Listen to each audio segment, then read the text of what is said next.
श्री सच्चिदानंद सद्गुरु साईनाथ महाराज की जय। सद्गुरु श्री साईनाथुनि शरद बाबू जी की जय।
శ్రీ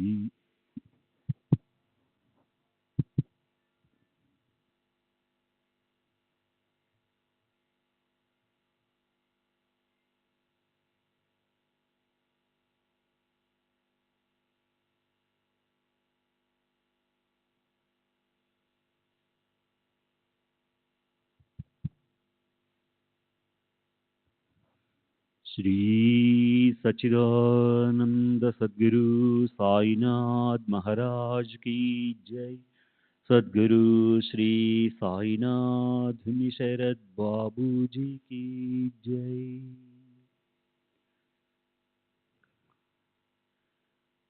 శ్రీ సాయి భక్త అనుభవ సంహిత శ్యామరావు జైకర్ నిన్నటి తరువాయి. బాబా కృపాదృష్టి ఎప్పుడూ నాపై ఉన్నందువల్ల నేను సంతృప్తిగా ఉన్నాను. నా ఇద్దరు కుమారులు మరణించినప్పటికీ బాబా నాకు ధైర్యాన్ని కలుగజేశారు. బాబా మన అవసరాలకు అనుగుణంగా డబ్బు కూడా ఇస్తున్నప్పటికీ డబ్బును మాత్రమే ఆశించి వారి దగ్గరికి వెళ్ళకూడదు. బాబా తమ మసీదు గోడలన్నీ బంగారంతో చేసినవని, ప్రజలు ఇక్కడికి వచ్చి ఈ సంపదనంతా బండలో నింపుకొని తీసుకువెళ్లాలని కోరుకునేవారు. కానీ అలా తీసుకుపోయేవారు ఎవరూ లేరని వాపోయేవారు. 17/10/1936 నాడు చెప్పిన విషయాలు.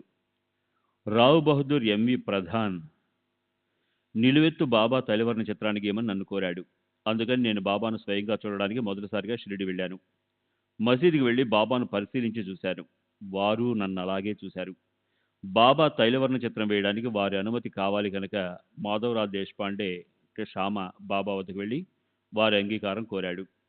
అప్పుడు బాబా, పేద ఫకీర్నైన నాకు తైలవర్ణ చిత్రం ఎందుకు శ్యామ, నీవు నీ చిత్రాన్ని గీయించుకురాదు అన్నారు. కానీ చివరకు చిత్రం వేసేందుకు బాబా అనుమతి ఇచ్చారని శ్యామ వచ్చి నాతో చెప్పాడు. ప్రధాన్ నన్ను ఒక చిత్రాన్ని గీయమన్నాడు. కానీ నేను 3 చిత్రాలను గీశాను. ప్రధాన్ 2 చిత్రపటాలను తీసుకుని మూడో దానిని బాబా వద్దకు తెచ్చి బాబా స్పర్శతో పవిత్రం చేయించి దీక్షిత్కిచ్చాడు. ఆ చిత్రపటాన్ని దీక్షిత్ బంగ్లాలో ఉంచి ఈనాటికి పూజించుకుంటున్నాడు. తరువాత నేను బాబా పెద్ద చిత్రాన్ని మరొకటి కూడా గీశాను. చాలా సంవత్సరాలు దానిని ఉపయోగించకుండా ఉన్నారు. ఇప్పుడు అది మసీదులో ఉంది. ఎంతో మంది భక్తులకు సాయి పట్ల భక్తి ప్రపత్తులు పెంపొందించుకునేందుకు ఆ ఫోటో ఉపయోగపడుతుంది. బాబా నాపై ఎంతో దయ చూపేవారు. నేను బాబాతో పాటు ఇతర అన్ని విషయాలను నిర్లక్ష్యం చేసినందుకు ఎంతో సిగ్గుపడుతున్నాను. నేను ఒక విచిత్రమైన స్వభావం కలవాణ్ణి. ఏ పనిని సక్రమంగా చేసేవాణ్ణి కాదు. బాబాకు ఈ విషయం బాగా తెలుసు. ఒకసారి నేను చిన్న వెండి పాదుకలను చేయించి బాబా దగ్గర తీసుకెళ్లాను. ఆ పాదుకలను బాబా స్వహస్తాల మీదుగా తీసుకుని పూజించుకోవాలని నా కోరిక. బాబా నా చేతిలోని పాదుకలను నన్ను చూశారు. వాటిని తమ చేతిలోనికి తీసుకున్నారు. కానీ వాటిని నాకు ఇచ్చేందుకు బదులు తమ చేతులు క్రిందికి వంచారు. ఆ పాదుకలు క్రిందికి జారి నేలపై పడిపోయాయి. నేను ఆ పాదుకల్ని పూజించదలిచి వాటిని తీసుకున్నాను. కానీ అదే రోజు సాయంత్రం మాసిన గుడ్డలతో పాటు నా జేబులో వెండి పాదుకలున్న చొక్కాను కూడా చాకలికి వేశాను. అవి తిరిగి నా దగ్గరకు రాలేదు.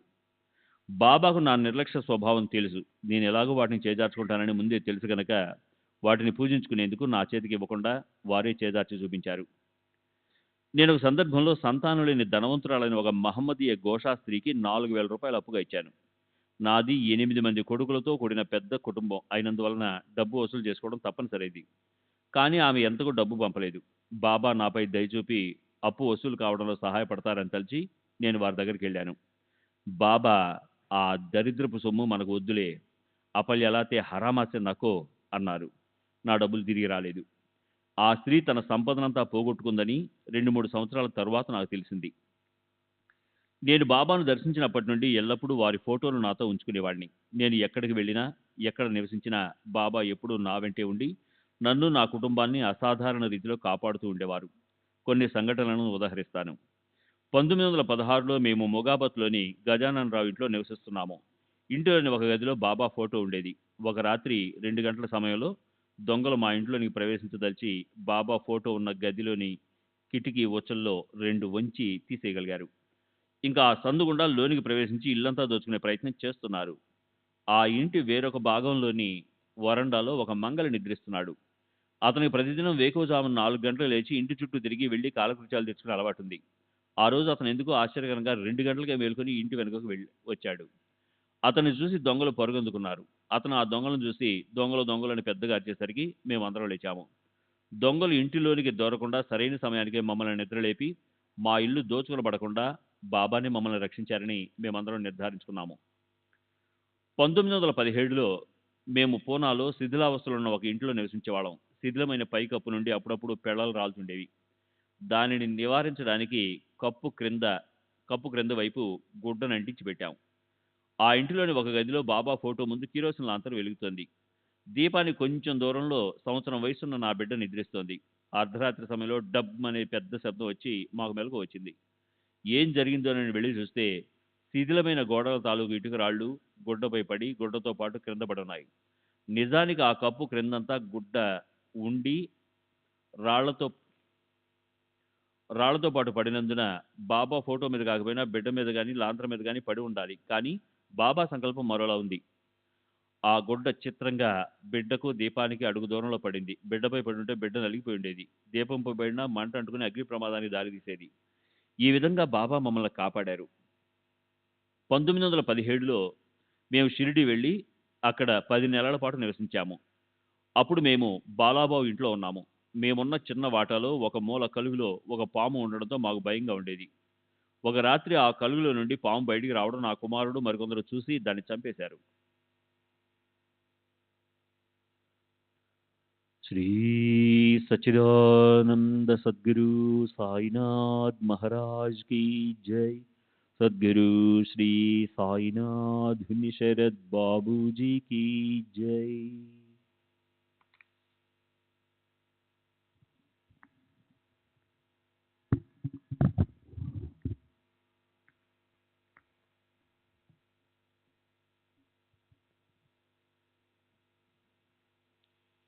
పంతొమ్మిది వందల 23లో 10 సంవత్సరాల వయసున్న నా కుమారుడు సురేంద్రకు టైఫాయిడ్ జ్వరం వచ్చింది. అతను అనారోగ్యంతో ఉండగా ఒకరోజు అకస్మాత్తుగా కడుపులోని వాయువు నడుము నుండి ఛాతీ భాగముకు కుడివైపుకు ఎగతన్ని తీవ్ర ఒత్తిడిని కలుగు చేసింది. పిల్లవాడు ఎగిసిపడుతూ కాపాడండి కాపాడండి అని అరుస్తున్నాడు. టైఫాయిడ్ వల్ల అతను బాగా నీరసించిపోవడంతో నేను వాడిని ముట్టుకోవటానికి, గట్టిగా మర్దన చేయటానికి భయమేసి వాడికి ఎలాంటి సహాయం చేయలేక బాబా అని ఆర్తిగా అరిచాను. వెంటనే వాయువు ఒత్తిడి తగ్గిపోయింది. ఆధ్యాత్మిక బోధ విషయంలో నేరుగా సలహాల రూపంలోనూ, దక్షిణ విషయంలోనూ, సంజ్ఞల రూపంలోనూ బాబా సహాయం నాకు అందేది. ఒకసారి బాబా నాతో నీవెంత నాటుతావో అంతే ఫలితాన్ని పొందుతావు, జైసే కరేల్ తైసా భోగేల్ అని చెప్పారు. మరో సందర్భంలో మనం గురువుని సేవించాలి, గురు సేవ ఖరావి అని అన్నారు. బాబా నాకు ఏ మంత్రమూ ఉపదేశించలేదు. కానీ నేను అంతకుముందే నా 20 సంవత్సరంలో ఒక గురువు నుండి ఉపదేశం పొంది వారు నిర్దేశించిన 12 సంవత్సరాల కాలపరిమితి కన్నా ఎక్కువే ఆ మంత్రాన్ని జపించాను. నైతిక విలువల గురించి, ప్రవర్తన గురించి బాబా ఎక్కువగా బోధించేవారు. ఒకసారి భక్తులతో ఏ విషయాన్నైనా మనమే స్వయంగా చూసి తెలుసుకోవాలి. ఇతరులను ప్రశ్నించి వారి యొక్క అభిప్రాయాలు, అనుభవాలు సేకరించడంలో ప్రయోజనమేముంది? ఆప్లా అపన్ హో ఉన్ పహనా చాలా విచారణ యాత్ ఖాయా ఆత్ ఆహే అన్నారు. ఆ సమయంలో మాలో ఒకడు ఇతరులను సాయిబాబా సిద్ధుడా, అవతార పురుషుడా మొదలైన ప్రశ్నలు అడుగుతుండేవాడు. ఎవరికైనా బాబాను స్వయంగా దర్శించి వారితో బంధం ఏర్పరచుకొని స్వయంగా తానంతట తానే నిర్ధారించుకునే అవకాశం ఉన్నప్పుడు ఇతరుల భావాలను, అనుభవాలను తెలుసుకోవడాన్ని బాబా నిరసించేవారు.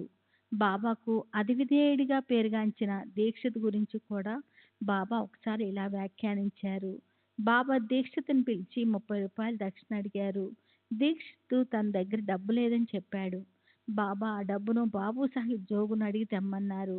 దీక్షిత్ మసీదు ప్రాంగణం దాటకముందే బాబా అతన్ని నిర్దేశిస్తూ నిలకడలేని మనిషి అన్నారు. ఆ సమయంలో దీక్షిత్ ప్రతి విషయంలోనూ బాబాను సంప్రదించి వారి సలహాల మేరకు నడుచుకోవడానికి బదులు తన పాత అలవాటు ప్రకారం బాబాను గురించి విచారణ జరుపుతూనే ఉన్నాడు. ఇదంతా బాబా సమాధి చెందటానికి కొంతకాలం ముందు జరిగింది. తర్వాత దీక్షిత్ వైఖరిలో నిస్సందేహంగా మార్పు వచ్చింది.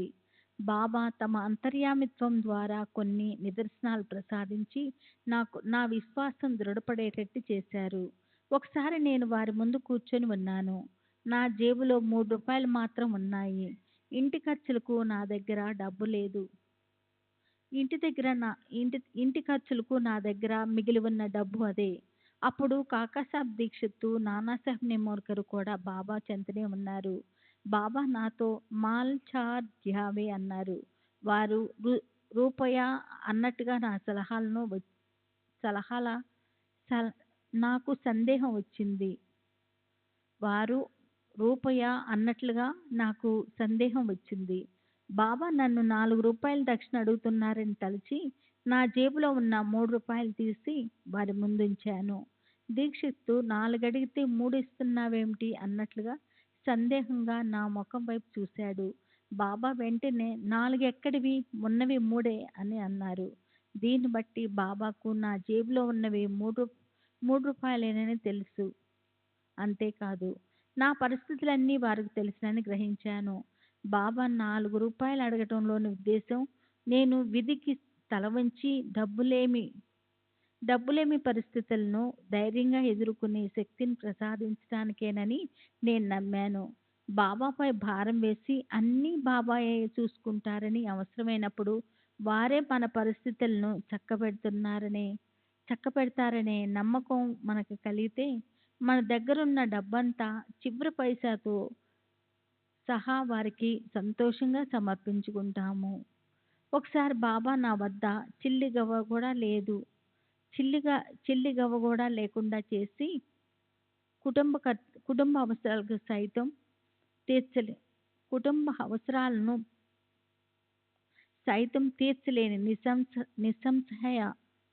నిస్సహాయ తీర్చలేని నిస్సహాయ స్థితిలో నన్ను నిలబెట్టిన మరో సంఘటన వివరిస్తాను. ఈ లీలలో బాబా సర్వంతర్యామిత్వము వ్యక్తమవుతుంది. 1917 ఆషాఢంలో ఒకరోజు మసీదులో బాబా కూర్చున్న చోటుకు 20 అడుగుల దూరంలోనున్న సభామండపంలో కూర్చుని ఉన్నాను. వజ్య అనే భక్తుడు బాబాతో మాట్లాడుతున్నాడు. అతను మసీదులో సత్యనారాయణ పూజ చేయడానికి అనుమతించమని బాబాను ఆర్థించాడు. బాబా అనుమతించారు. కానీ తన దగ్గర డబ్బేమీ లేదని వడ్డే చెప్పాడు. అప్పుడు బాబా నా వైపు చూపించి వెళ్ళి అతన్ని అడుగు అన్నారు. వడ్డే నా దగ్గరకు వచ్చి సత్యనారాయణ పూజకు నా నుండి డబ్బులు తీసుకోమని బాబా ఆదేశించినట్లు చెప్పాడు. నాకు వడ్డే బాబా భక్తునిగానే తెలుసు కానీ అతనితో పెద్దగా పరిచయం లేదు. కానీ అతను బాబా తనను పంపారని చెప్పడంతో నేను డబ్బు ఇవ్వటానికి అంగీకరించి ఎంత కావలసి ఉంటుందని అడిగాను. అతను ₹2 5 అణాలు అవుతుందని బదులు చెప్పాడు. ఆశ్చర్యకరంగా నా జేబులో ఉన్న మొత్తం డబ్బంతా సరిగ్గా ₹2 5 అణాలే. ఇలా నా దగ్గర ఉన్న డబ్బంతా అడగటం బాబా లీలగా భావించాను. వెంటనే ఆ డబ్బును వడ్డేకి ఇచ్చాను. వడ్డే వెళ్ళి కావలసిన పూజా సామగ్రిని కొని ఏర్పాట్లన్నీ చేసుకున్నాడు. బాబాను సత్యనారాయణ మూర్తిగా భావించి వారి 2 వైపులా అరటి పిలకలను పెట్టి పాలవెల్లి అంటే మండపం నిర్మించడానికి ప్రయత్నించాడు. కానీ బాబా ఆక్షేపణ తెలిపారు. అరటి పిలకల మధ్యలో ఎప్పుడూ పెట్టుకునే ఫోటోలను లేదా మూర్తులను పెట్టి వాటినే పూజించమని ఆదేశించారు. కానీ వడ్డే మిగతా భక్తులు బాబాను సత్యనారాయణ మూర్తిగా ఉండమని పట్టుబట్టారు. చివరకు భక్తుల ఒత్తిడికి లొంగి బాబా అనుమతించారు. సత్యనారాయణ స్వామి కథాపఠనము క్రింద మండపంలో మొదలైంది. నాకు సత్యనారాయణ స్వామి కథ ఆలకించడం ఇష్టమే. నేను మసీదులో ఒకరిద్దరితో బాబా ప్రక్కనే కూర్చొని కథా శ్రవణం చేస్తున్నాను. వెంటనే నా మనసులో ఆందోళన మొదలై సంఘర్షణగా మారింది. ఒకవైపు సత్యనారాయణ స్వామి కథ పారాయణ, మరోవైపు బాబా ప్రత్యక్ష సన్నిధి. ఈ రెంటిలో దేనిపై ధ్యాస పెట్టాలో నిర్ణయించుకోలేకపోయాను. పైగా పారాయణం చేస్తున్న పూజారి కన్నా ఎత్తులో కూర్చుని నేను కథ వినటం భావ్యం కాదు. దిగి వెళ్ళటమా లేక అక్కడే కూర్చొని వినటమా? ఈ సమస్యతో మదన పడుతున్నప్పుడు బాబా నా ఆలోచన పసిగట్టి దిగి వెళ్ళి అక్కడ కూర్చో అని ఆదేశించారు. వారు చూపిన స్థలం పూజారికి సమీపంలోనూ తక్కువ ఎత్తులోనూ ఉంది. ఆ విధంగా నేను ఏది నిర్ణయించుకోలేనప్పుడు బాబా నా పరిష్కారాన్ని చూపారు.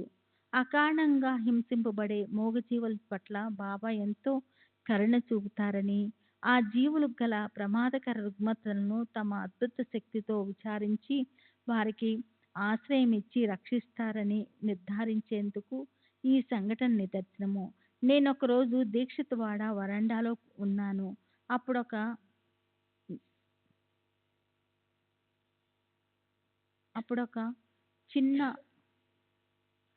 చిన్న తెల్ల కుక్కపిల్ల పెద్ద కుక్కలను తరుముతుండటం చూసి ఆశ్చర్యపోయాను. చిన్న కుక్క పిల్లకు పిచ్చి పట్టిందని, అది కరుస్తుందని భయపడి పెద్ద కుక్కలు పారిపోతున్నాయని స్పష్టంగా తెలుస్తుంది. కొందరు గ్రామస్తులు పిచ్చి పట్టిన కుక్కపిల్లను చంపాలని కర్రలతో దాని వెంటపడ్డారు. ఇదంతా జరుగుతుండగా నేను మసీదుకు వెళ్ళాను. ఆ కుక్కపిల్ల భయంతో పరిగెత్తి చివరికి మసీదులోనికి జొరబడి బాబా వెనుక దాగింది. బాబాను శరణజొచ్చితే తనను వారు కాపాడగలరని గ్రామస్తులు బాబా వద్ద తనను ఏమీ చేసే సాహసం చేయరని దానికి అనిపించినట్లుంది.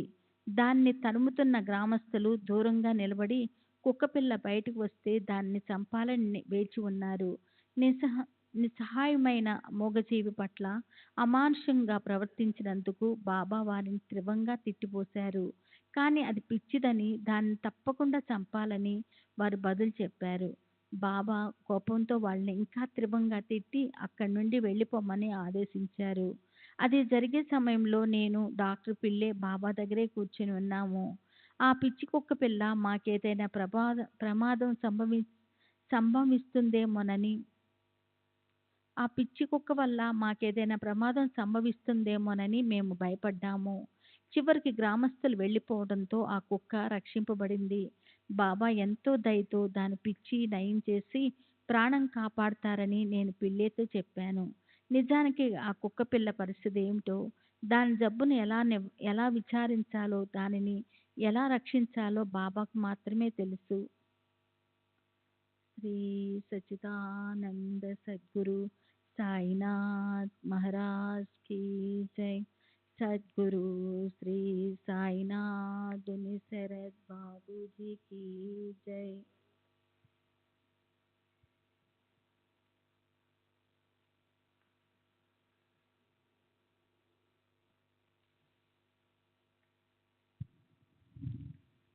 श्री सच्चिदानंद सद्गुरु साईनाथ महाराज की जय.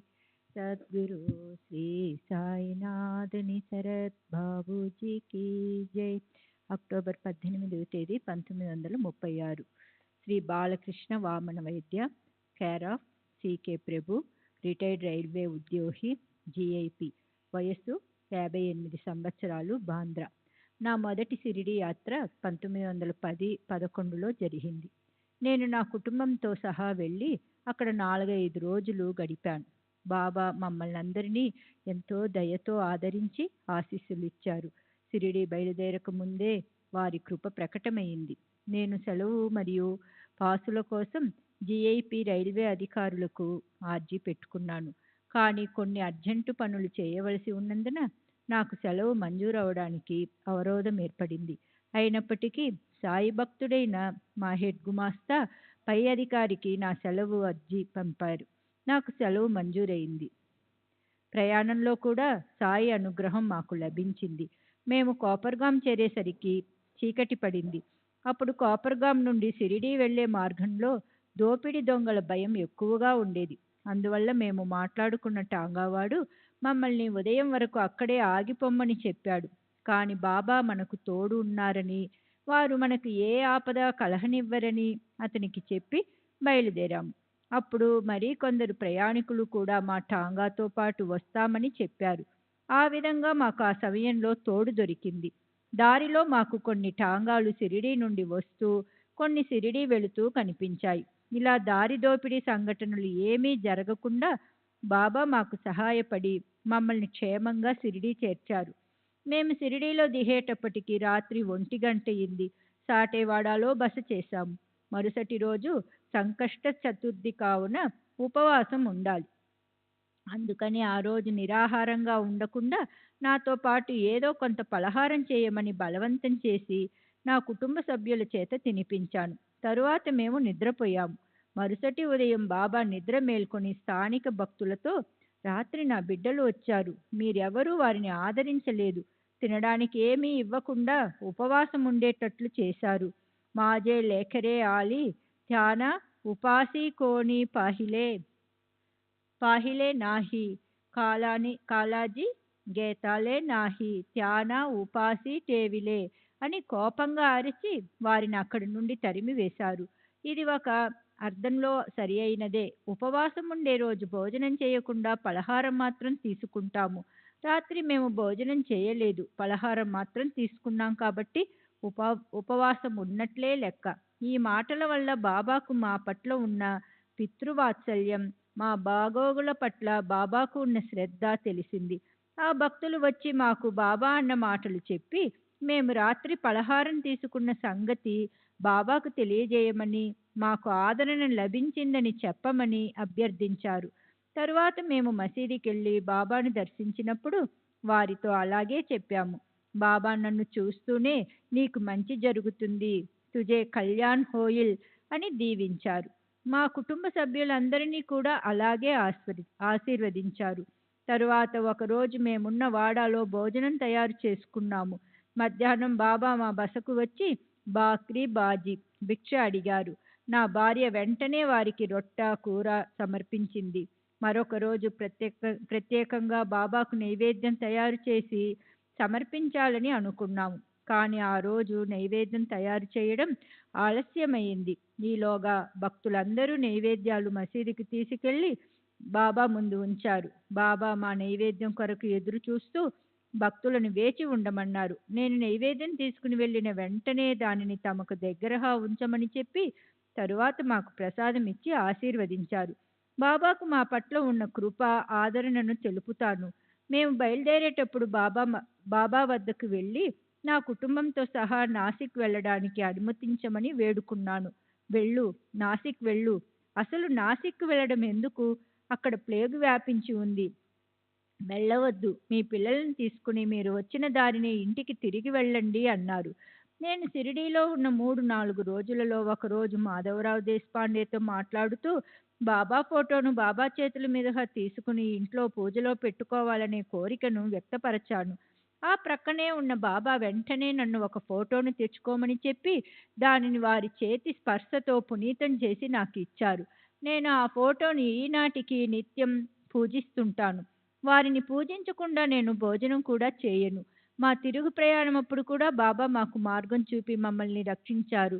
మేము వారు అనుమతి కోసం వెళ్ళినప్పుడు మీరు ఇప్పుడు బయలుదేరడం మంచిది అన్నారు. మేము వెంటనే టాంగా మాట్లాడుకుని బయలుదేరాము. మా టాంగా కోపర్గాం స్టేషన్ చేరేసరికి మేము ఎక్కవలసిన రైలు ప్లాట్ఫామ్ విడిచి వెళుతూ ఉంది. అలా రైలు తప్పిపోవడం మంచి శకునంగా అనిపించలేదు. మేము ఆ రాత్రి కొన్ని గంటలు స్టేషన్లోనే గడిపి మరుసటి ఉదయం మన్మాడ్ రైలు ఎక్కాము. అప్పుడు తెలిసిన విషయం ఏమిటంటే ముందు సాయంత్రం బొంబాయి వెళ్లేందుకు మేము ఎక్కవలసిన రైలు ప్రమాదానికి గురి అయిందని, ఫలితంగా ఒక బోగి నుజ్జు అయిందని, బాబా నిరంతరం తమ బిడ్డలపై చూపే కరుణ దృష్టి వలన మేము ఆ ఆపద నుండి రక్షింపబడ్డాము. మేము షిరిడీలో ఉన్నప్పుడు ఒక విచిత్ర సంఘటన జరిగింది. బాబా భక్తుడు ఒకడు నా దగ్గరికి వచ్చి నాకు కొంత డబ్బు ఇవ్వండి, మీకు చందనమిస్తాను అన్నాడు. అలా అడగడం నాకు కోపం తెప్పించి ఇవ్వను అన్నాను. అతను తిరిగి వెళుతుండగా ఎందుకో నేను మనస్సు మార్చుకుని వెనక్కి పిలిచి నీకు కొన్ని నాణాలు ఇస్తాను, చందన ఇవ్వు అన్నాను. కానీ అతను నిరాకరించి బాబా నుండి తనకు అలాంటి ఆదేశాలు లేవు అన్నాడు. వెంటనే నేను బాబా దగ్గరికి వెళ్ళి జరిగిన విషయమంతా చెప్పాను. వారు విని సరే అన్నారు. నేను 1912లో రెండోసారి షిరిడీ వెళ్ళాను. ఈసారి నేను నా కుటుంబ సభ్యులతో కాక 2 ఆఫీస్ స్నేహితులతో వెళ్ళాను. నాకు కలిగిన దురదృష్ట సంఘటనలు, ఇతర బాధలు, విపత్తులు గురించి బాబాకు విన్నవించుకోవాలని తలచాను. కానీ వారు నేను చెప్పదలిచిన విషయాన్నంతా ముందే గ్రహించినట్లు నన్ను చూసిన వెంటనే నిశ్చింతగా ఉండు, భయపడకు అన్నారు. వారి కృప అండదండలు ఉన్నంత వరకు నేను దేనికి భయపడనని వారికి బదులు చెప్పాను. మేము ఆఫీసుకు ఒక్కరోజు మాత్రమే సెలవు పెట్టి వచ్చాము. అందువల్ల తిరిగి వెళ్ళడానికి అనుమతి ఇవ్వవలసినదిగా బాబాను ప్రార్థించాను. కానీ వారు నాకు అనుమతి ఇవ్వలేదు. బాబా నాకు ఏ ఆపద రాకుండా చూసుకుంటారు అని తెలుసు కాబట్టి నేను షిరిడీలోనే ఉంటానని నా స్నేహితులతో చెప్పాను. అనుమతి లేకుండా ఆఫీసుకు హాజరు కాకపోతే ఉద్యోగం ఊడుతుందని నా స్నేహితులు భయపడ్డారు. కానీ నేను ఉండిపోవడం చూసి బాబా మీద భారం వేసి వారు కూడా నాతోనే ఉండిపోయారు. బాబా 2-3 రోజులు మమ్మల్ని షిరిడీలోనే ఉంచి తరువాత వెళ్ళడానికి అనుమతించారు. మేము తిరిగి వెళ్ళి సెలవు పొడిగింపు ఆర్జీ పెట్టాము. బాబా దయ వల్ల ఎటువంటి ఇబ్బందులు లేకుండా మా సెలవు మంజూరైంది. నేను షిరిడీకి 2 సార్లు మాత్రమే వెళ్ళాను. 1916లో నా నివాసం బాంద్రాకు మార్చాను. 1917-18 ప్రాంతంలో మేము నివసిస్తున్న ఇంటి వరండాలోనికి ఒక సాధువు వచ్చి 1 పైసా అడిగాడు. నా కుమారుడు అతనికి పైసా ఇచ్చాడు. కానీ సాధువు రూపం భిన్నంగా ఉన్నా వాడికి ఎందుకో సాయిబాబానే వచ్చారు అనిపించి మీరెవరో నాకు తెలుసు అన్నాడు. వారు శ్రీ సాయిబాబా ఆహెంగా గేక్ రూమ్ నబవే అని చెప్పారు. ఈ మాటలు విన్న వెంటనే నేను వరండాలోనికి వచ్చి వారి పాదాలకు నమస్కరించాను. తరువాత ఇంటిలోనికి రమ్మని ఆహ్వానించాను. వారు లోనికి వచ్చారు. నేను తిరిగి పాదాభివందనం చేశాను. ఆ సాధువు, నీకు తృప్తిగా ఉందా అని అడిగారు. నేను ఉందని చెప్పాను. తరువాత వారు సీదా వస్తువులు అనగా గోధుమ పిండి మొదలైనవి అడిగారు. నేను సమర్పించాను. నేను ఎప్పుడు నీతోనే ఉన్నాను, నీవు షిరిడీ రావాల్సిన అవసరం లేదు అని చెప్పి ఆశీర్వదించి వెళ్ళిపోయారు. ఇది 1917, 18 ప్రాంతంలో జరిగింది. ఆ తరువాత నేనెప్పుడూ షిరిడీ వెళ్ళలేదు. ఇన్ని సంవత్సరాలలో మాకు ఎన్నో దురదృష్టకర సంఘటనలు, సమస్యలు వచ్చాయి. కానీ బాబా నా వెంటే ఉండి వాటిని ధైర్యంగాను, సంతోషంగాను ఎదుర్కొని పరిష్కరించుకునే శక్తిని ప్రసాదించారు. శ్రీ సచ్చిదానంద సద్గురు సాయినాథ్ మహారాజ్ की जय.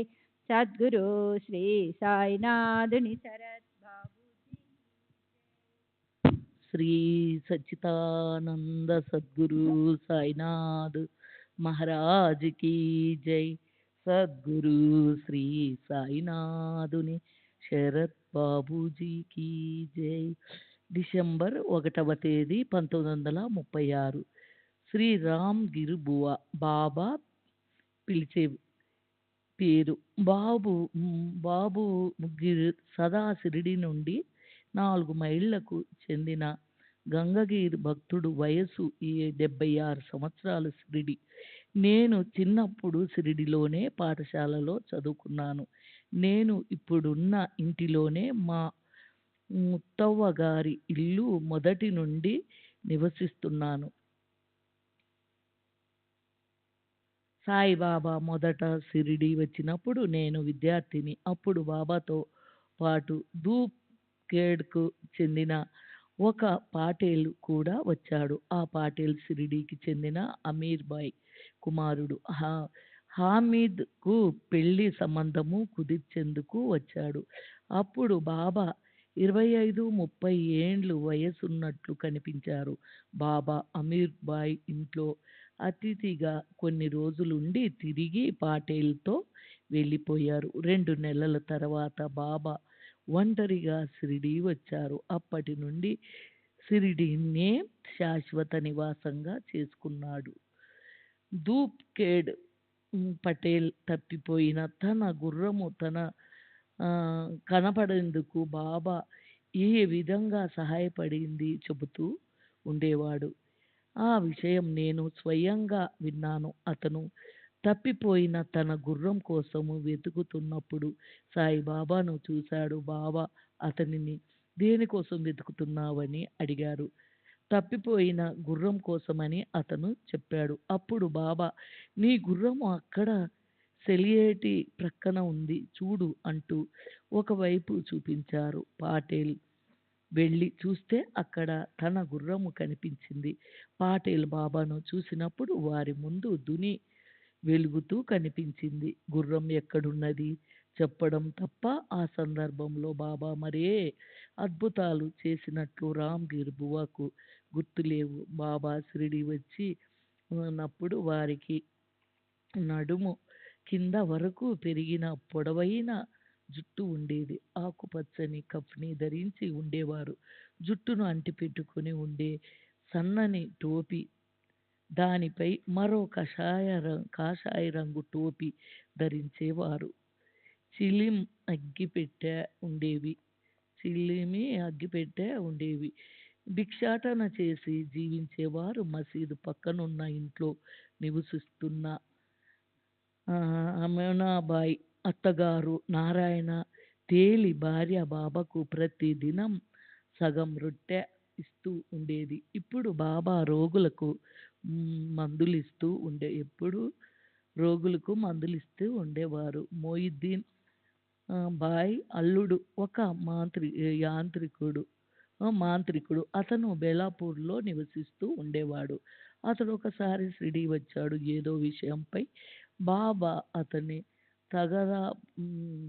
తగాదా పడ్డారు. తర్వాత బాబా షిరిడీ విడిచి 1-2 మైళ్ళ దూరంలో నున్న అడవుల్లో నివసించసాగారు. అక్కడ బాబా తరచూ వస్తూ ఉండేవారు. ఎవరైనా వారు దగ్గరికి వెళితే వారిని కొట్టేవారు.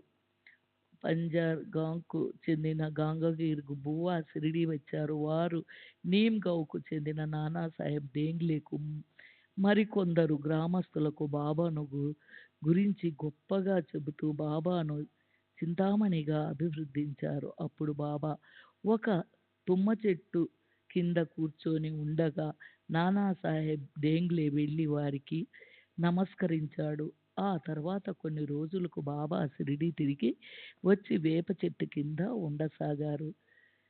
ఆ వేప చెట్టు కింద ఒక సమాధి ఉందని బాబా స్వయంగా చెప్పారు. అక్కడ 4-5 సంవత్సరాలు ఉండిన తర్వాత బాబా మసీదుకు వెళ్ళి దానినే తమ నివాసంగా చేసుకున్నారు. వారు అక్కడే 50 సంవత్సరాలు నివసించారు. బాబా ఎప్పుడూ కుస్తీ పట్టలేదు. కానీ గంగగిరి మొదట మల్లా యోధుడు. ఆయన దొండగల్ గాంవ్ పటేల్తో కుస్తీ పట్టి ఓడిపోయి 2వ స్థానంలో నిలిచారు. అప్పటి నుండి ఆయన కుస్తీ పట్టడం మానుకొని సాధువుగా మారారు. ఈ సంఘటన దాదాపుగా బాబా మొదటిసారి షిరిడీ వచ్చిన రోజుల్లో జరిగింది. బాబా గంగగిరులు ఒకరినొకరు గుర్తించారు. నేను నా జీవిత పర్యంతరం దేశ సంచారిగా గడిపాను. కానీ అప్పుడప్పుడు షిరిడీకి తిరిగి వస్తుండేవాడిని. అందువల్ల బాబాను గురించి నాకు తెలిసిన విషయాలు గాక ఇతరుల నుండి విన్నవి కూడా నేను నిర్ధారించుకున్న తర్వాతే మీకు చెబుతున్నాను. బాబాను గురించి కొన్ని అసాధారణమైన సంఘటనలు నాకు తెలుసు. ఒకసారి బాబా కళ్ళు వాచి బాగా ఎర్రపడ్డాయి. వారు మిరియాలను మెత్తగా నూరి ఆ మిరియాల కన్ను రెప్పల పైన పట్టించారు. ఆ వ్యాధి తగ్గిపోయింది. శ్రీ సచ్చిదానంద సద్గురు సాయినాథ్ మహారాజ్ కి జై. సద్గురు సాయినాథుని శరత్ బాబుజీకి జై.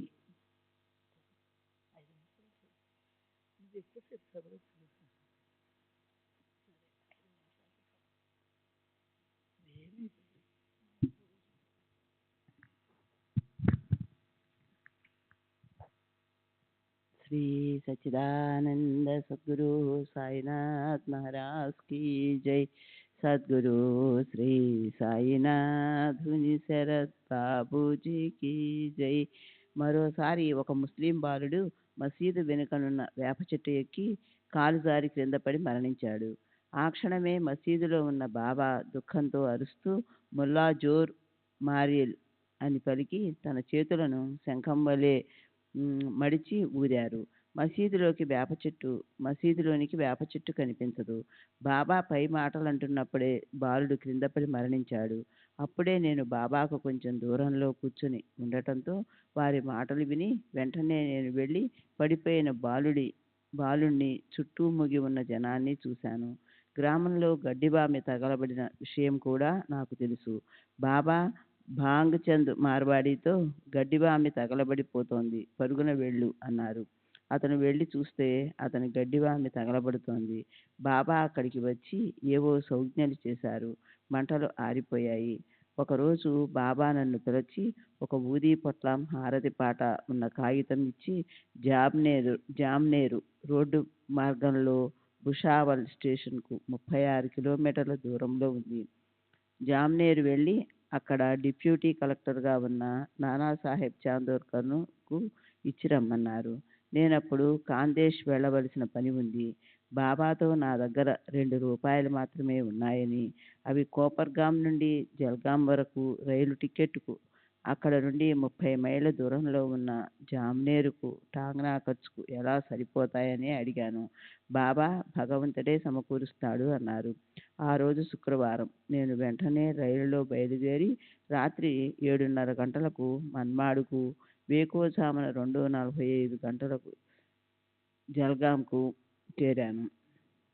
అప్పుడు ప్లేగు నిబంధనలు అమలులో ఉన్నందువల్ల నేను చాలా ఇబ్బంది పడవలసి వచ్చింది. జామ్నేర్ ఎలా వెళ్లాలో తోచక సతమతమవుతున్నాను. 3 గంటల సమయంలో బూటు, టోపీ, మంచి దుస్తులు ధరించి ఉన్న ఒక బంట్రోతు నా దగ్గరకు వచ్చి నన్ను టాంగాలో ఎక్కించుకొని తీసుకొని వెళ్ళాడు.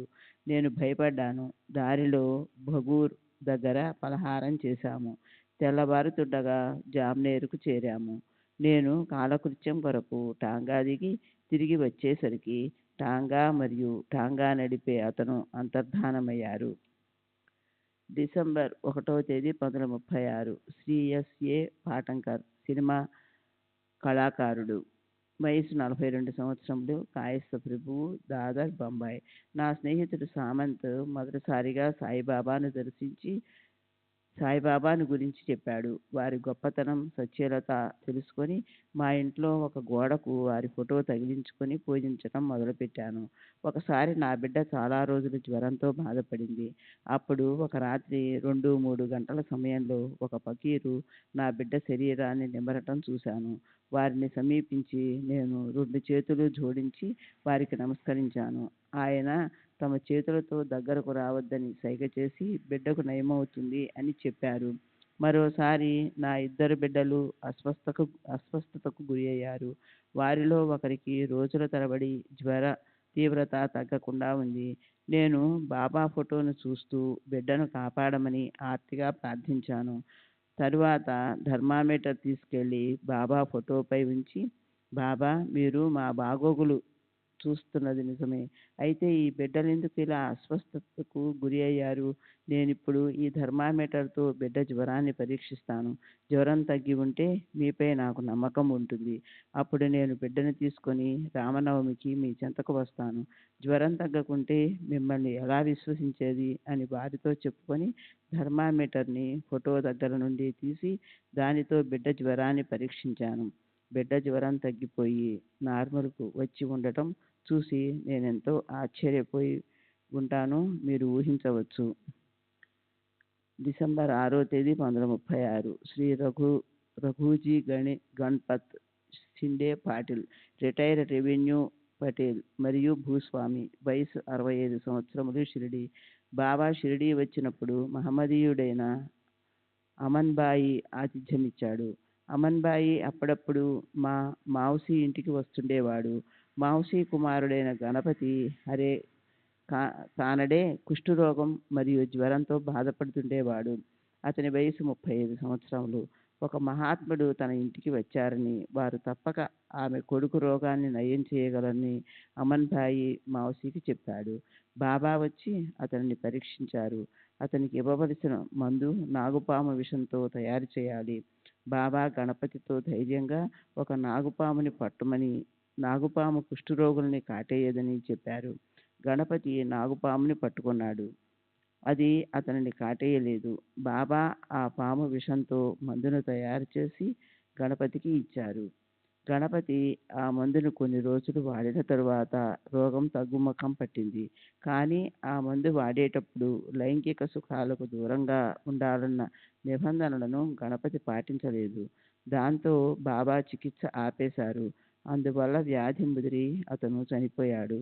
నా తమ్ముడు బాగోజీ జ్వర తీవ్రతతో బాధపడుతూ ఉండేవాడు. పరిస్థితి చేజారిపోయి సాగు తప్పదనుకున్న సమయంలో బాబా ఆ ఇంటికే వచ్చి వాడికి చికిత్స చేశారు. బాబా అతడికి మందు ఇచ్చి తరువాత ఇనప కమ్మీని ఎర్రగా కాల్చి 2 కణతలపైన వీపుపైన వాతలు పెట్టారు. దీనితో అతడి జ్వరం నయమైపోయింది. కానీ బాగోజీకి కుష్ఠరోగం ఉంది. దీనిని నయం చేయలేదు. కానీ వ్యాధి వృద్ధి చెందకుండా నిలిపివేశారు. బాగోజీ బాబాకు సపర్యలు చేసేవాడు. నేను కూడా బాబాకు సేవ చేసేవాడిని. శ్రీ సచ్చిదానంద సద్గురు సాయినాథ్ మహారాజ్ కీ జై. సద్గురు శ్రీ సాయినాథ్ శరత్ బాబూజీ కీ జై.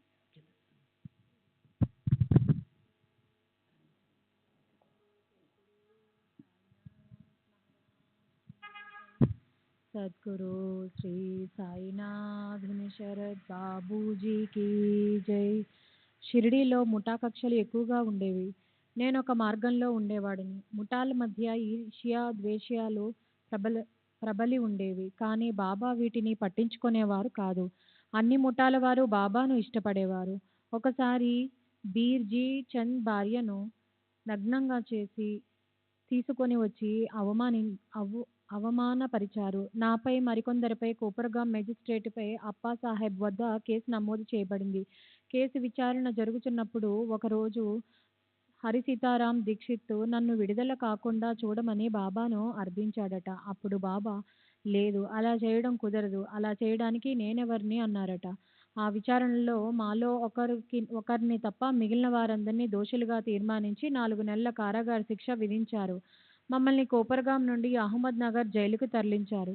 నేను విడుదలవ్వడం కోసం బాబాను ఆర్తిగా ప్రార్థించాను. 3వ రోజు బాబా నా కలలో కల్పించి, భయపడకు, మిమ్మల్ని అందరినీ నేను విడిపిస్తాను అన్నారు. నేను నిద్రలో ఏడుస్తూ ఉండగా చూసిన జైలు సిపాయి నన్ను తట్టి లేపాడు. మరుసటి ఉదయం దుమాల్ వచ్చి అపీలు చేసి మమ్మల్ని అందరినీ విడుదల చేయించాడు. ఆ విచారణ నిమిత్తం నేను నా గేదెను ఒకదాన్ని అమ్మి 70 రూపాయలు ఇచ్చాను. ఒకసారి నేను వంట చెరుకు కోసము పచ్చి ముద్దును నరుకుతున్నాను. అప్పుడు బాబా నన్ను ఆపి పచ్చని చెట్లను నరకకూడదని, ఎండిపోయిన మోడులనే నరకాలని నాకు చెప్పారు. అప్పటి నుండి నేను ఆ పని మానివేశాను. డిసెంబర్ 7వ తేదీ 1936 సగడుమేర్ నాయక్, టీ అంగడి, వయసు 47 సంవత్సరాలు, మరాఠీ, షిరిడి. నేను పూనా తాలూకాలోని బోరి మర్మ గోవా గ్రామానికి చెందినవాడను. అక్కడ నేను పశువులు మేపుతూ ఉండేవాడిని. తర్వాత బెల్గాంలో నివసిస్తూ వివిధ ప్రాంతాలకు వెళ్ళి వస్తుండేవాడిని.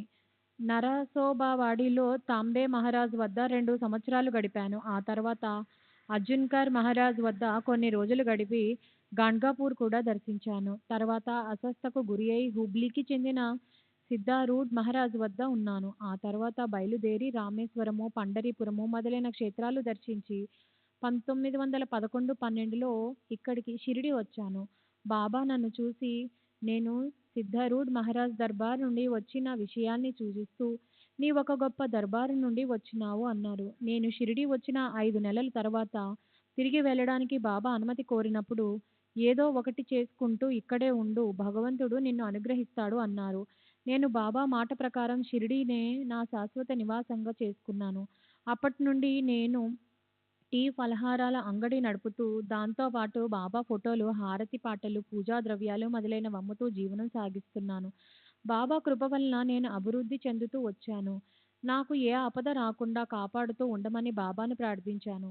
వారు అలాగే కాపాడుతున్నారు. నేను మసీదు దీపాలకు నూనె పోయడం వంటి చిన్న చిన్న పనులు చేస్తూ ఉండేవాడిని. నేను 1911-12లో షిరిడి వచ్చినప్పుడు బాబా అద్భుత శక్తులను గురించి చాలా రుజువులు దొరికాయి. హైదరాబాదుకు చెందిన ఒక వైశ్య షావుకారు బాబా భక్తుడు. అతడు బాబాను దర్శించుకుని షిరిడి బయలుదేరాడు.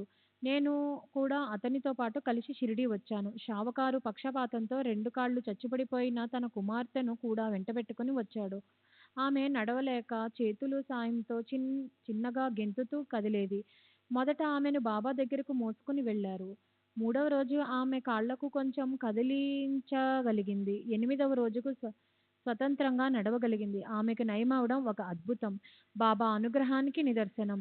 బాబా నయం చేసిన మరో పక్షవాతపు దృష్టాంతం రైల్వేలో పనిచేస్తున్న శ్రీ గెయిన్ సాస్కు సంబంధించింది. అతని భార్యకు పక్షవాతం ఉంది. షిరిడీకి వచ్చి కొద్ది రోజుల్లో ఆమె పక్షవాతం నయమైంది.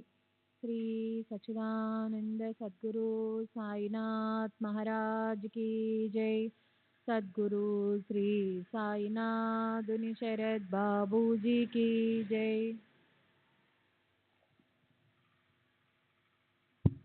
శ్రీ సచ్చిదానంద సద్గురు సాయినాథ్ మహారాజ్ కీ జై. సద్గురు శ్రీ సాయినాథుని శరత్ బాబూజీకి జై. 1914లో బాబా నా కలలో కనిపించి, నాకు మెత్తగా ఉడికించిన అన్నం తీసుకునిరా అన్నారు. నేను అలాగే 2 సంవత్సరాల పాటు బాబాకు నెయ్యి కలపని అన్నం సమర్పించేవాడిని. తరువాత అన్నంలో కొంచెం నెయ్యి కలపమని బాబా ఆదేశించారు. అప్పటి నుండి ఈ రోజు వరకు బాబాకు నెయ్యి కలిపిన అన్నాన్ని నివేదిస్తూ ఉన్నాను.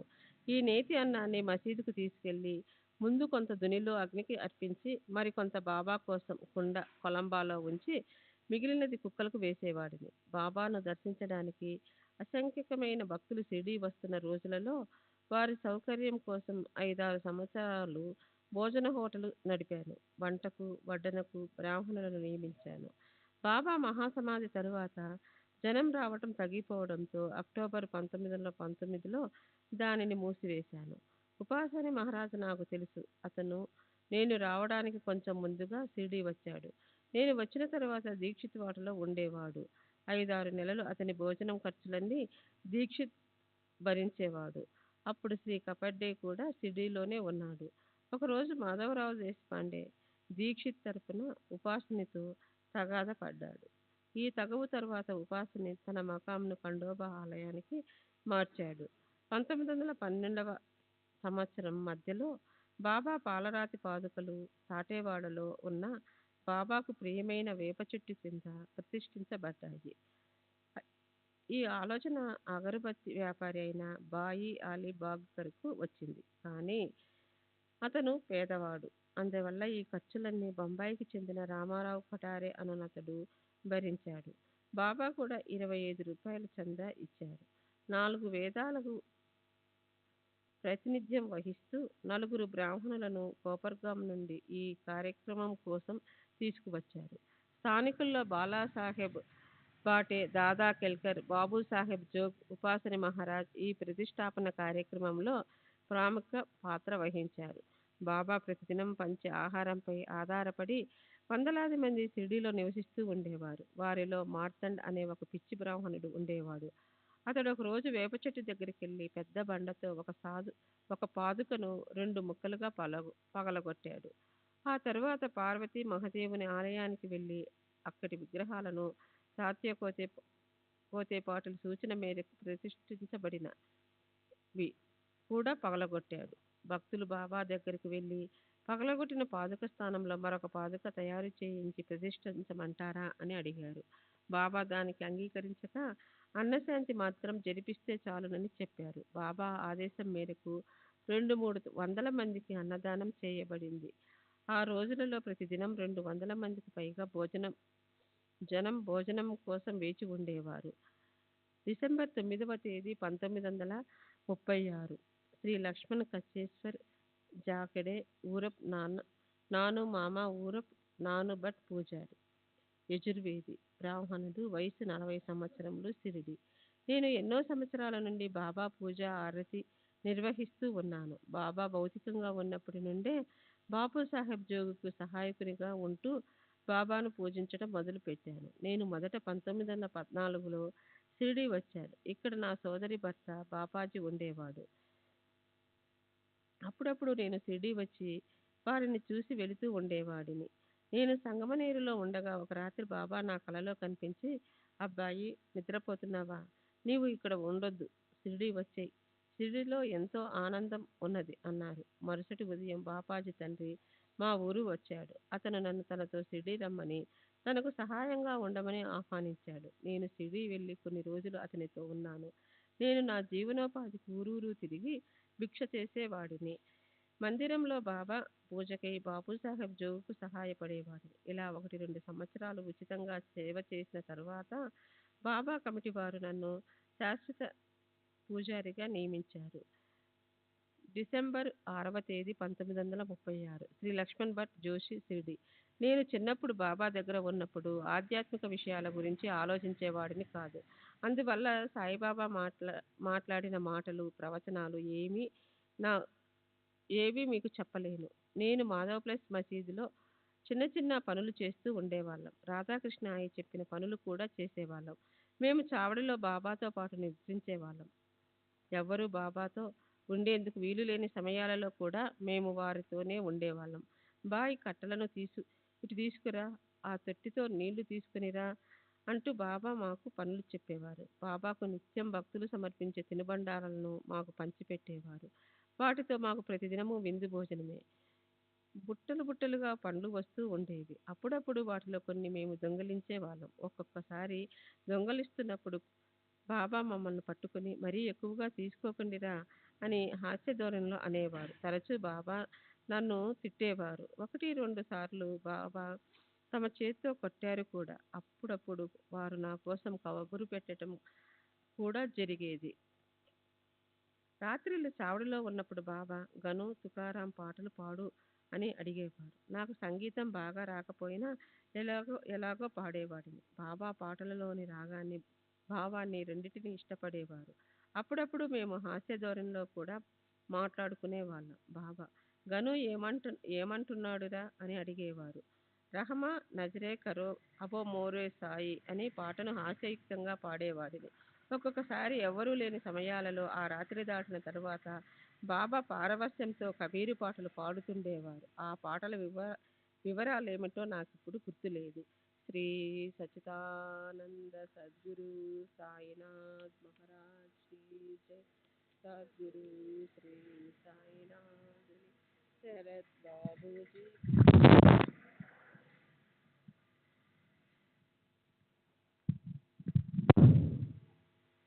బాబా నివారించిన వ్యాధుల గురించి నేను చాలా వరకు మర్చిపోయాను. కొన్ని మాత్రం గుర్తున్నాయి. దగ్డూబాయి కుష్ఠరోగం కొంతవరకు తగ్గించారు. తరువాత ఆ వ్యాధి వృద్ధి కాకుండా నిలిపివేశారు. అంతేగాని పూర్తిగా నయం చేయలేదు.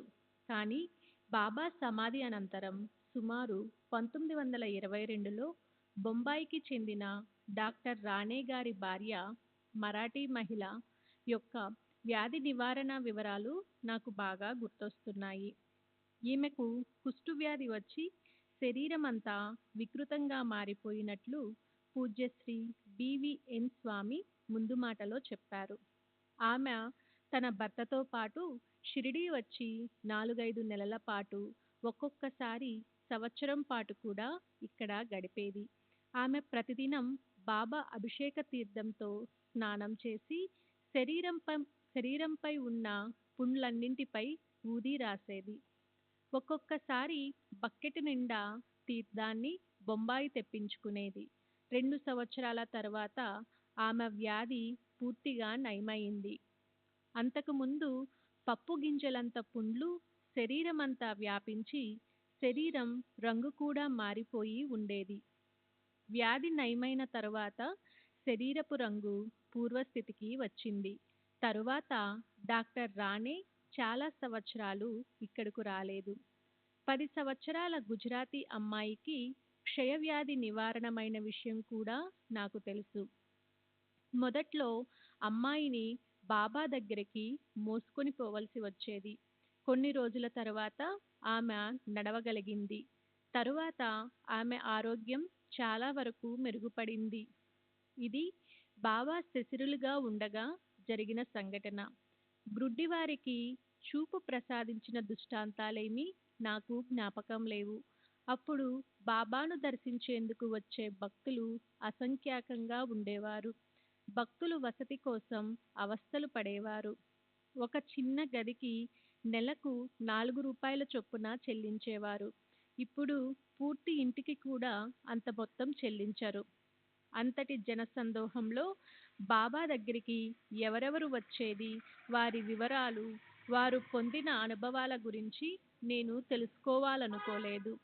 అకాల మరణాలను తప్పించిన దృష్టాంతాలు నాకు గుర్తులేవు.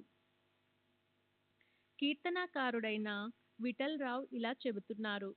ఇండోర్కు చెందిన ఎంబి రేగేను బాబా అనేకసార్లు షిరిడీలోనే ఉంచి అతని అకాల మరణం నుండి తప్పించినట్లు దాసగనుతో చెప్పాడు. రేగే తనకు నౌలా, బస్తీ మొదలైన యోగాసనాలెన్నో తెలుసునని, ఆయా ఆసనాలలో కూర్చుని ఎక్కువ సమయం ధ్యాన స్థితిలో ఉండగలనని, అలాంటి సమయాలలో తనకు బాబా సాక్షాత్కారం లభించిందని కూడా దాసగనతో చెప్పాడు. కొందరు తమ ఘనతను చాటుకోవడానికి జరగని అనుభవాలను ఊహించి లేక జరిగిన అనుభవాలను ఎక్కువ చేసి చెబుతుంటారు. అలాంటి వారు ఇక్కడ కూడా ఉన్నారు. వాటిని మనం లక్ష్య పెట్టకూడదు. డిసెంబర్ 13వ తేదీ 1936 శ్రీ గణేష్ రఘునాథ్ తేలి. నేను సాయిబాబాను దర్శించడానికి 1914-15లో షిరిడీ వెళ్ళాను. బాబా నన్ను 1 రూపాయి 2 6 పైసలు ఇవ్వు అని దక్షిణ అడిగారు. నా జేబులో సరిగ్గా వారడిగినంత పైకం మాత్రమే ఉంది. బాబా ఆ మొత్తమే అడగటం వారి సర్వజ్ఞతకు నిదర్శనం. నేను ఆ మొత్తాన్ని బాబాకు సమర్పించాను. అప్పుడు నాతో పాటు చంద్రాబాయి అనే నర్సు ఉంది. బాబా ఆమెను 6 రూపాయల 7 అణాలు దక్షిణ అడిగారు. చిత్రంగా ఆమె దగ్గరనున్న మొత్తం కూడా అదే. ఆమె కూడా ఆ మొత్తాన్ని బాబాకు సమర్పించింది. తరువాత అదే రోజు తిరిగి వెళ్ళడానికి అనుమతి కోరాము. బాబా ఆమెతో కొన్ని రోజులు ఉండకూడదా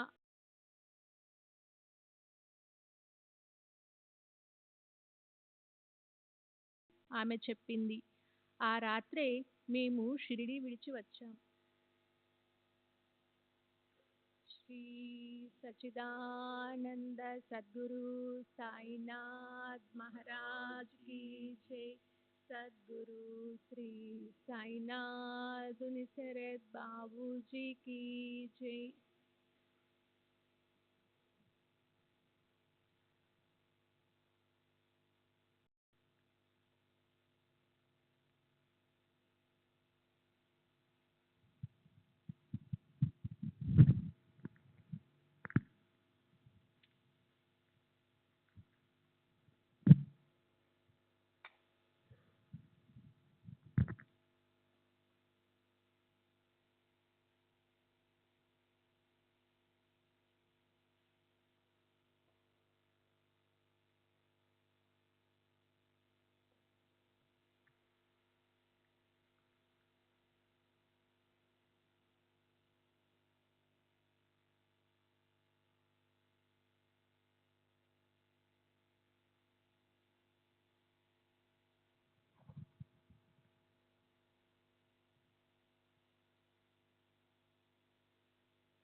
श्री सच्चिदानंद सद्गुरु साईनाथ महाराज की जय.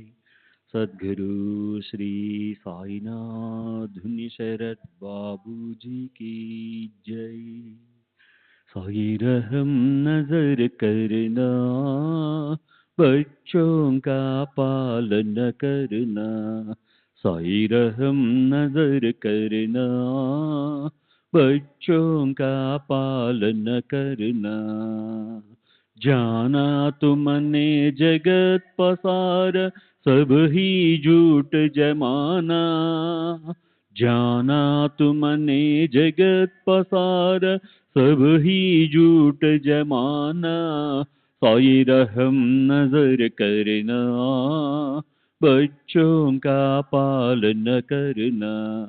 साई रहम नजर करना, बच्चों का पालन करना. मैं अंधा हूँ बंदा आपका, मुझसे पथ दिखलाना. मैं अंधा हूँ बंदा आपका, मुझसे पथ दिखलाना. साई रहम नजर करना, बच्चों का पालन करना. साई रहम नजर करना, बच्चों का पालन करना. दास गणों कहे अब क्या बोलूं, थक गई मेरी रसना. दास गणों कहे अब क्या बोलूं, थक गई मेरी रसना. साई रहम नजर करना, बच्चों का पालन करना. साई रहम नजर करना, बच्चों का पालन करना. रहमो नजर करो अब मोरे साई, तुम बिना नहीं मुझे माँ बाप भाई. रहमो नजर करो मैं अंधा हूँ बंदा तुम्हारा, मैं अंधा हूँ ना तुम्हारा, मैं ना जानू, मैं ना जानू, मैं ना जानू, अल्लाह इलाही रहमो नजर करो, रहमो नजर करो, अबू मोरे साई तुम बिना नहीं मुझे माँ बाप भाई, रहमो नजर करो, काली जमाना मैंने गमाया, काली जमाना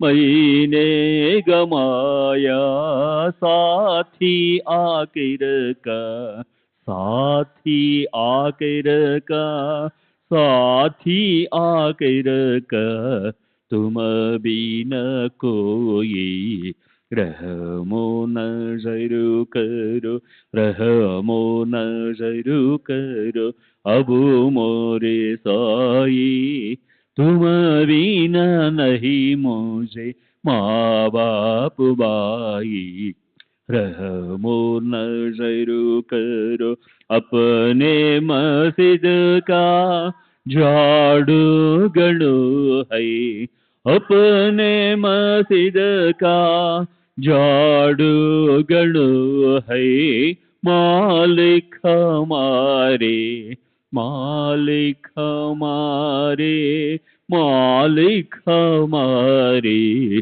तुम बाबा साई, रहमो नजर करो, रहमो नजर करो, अबू मोरे साई तुम बिना नहीं मुझे माँ बाप भाई, रहमो नजर करो।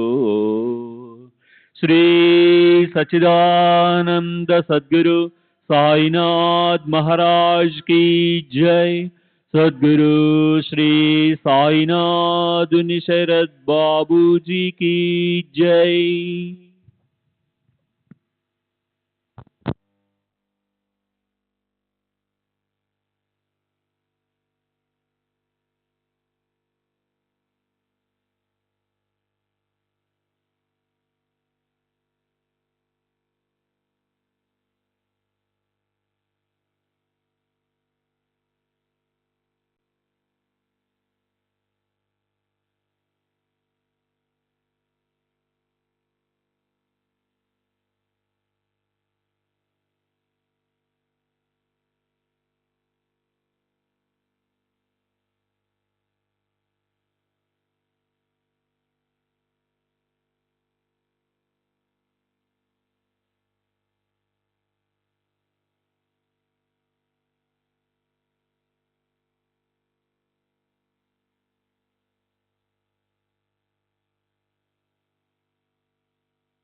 श्री सच्चिदानंद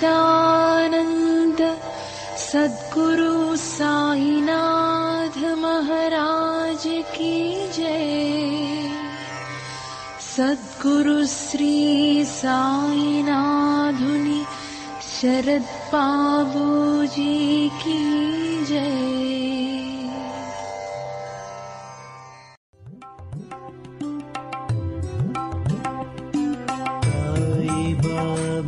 साई बाबा, साई बाबा,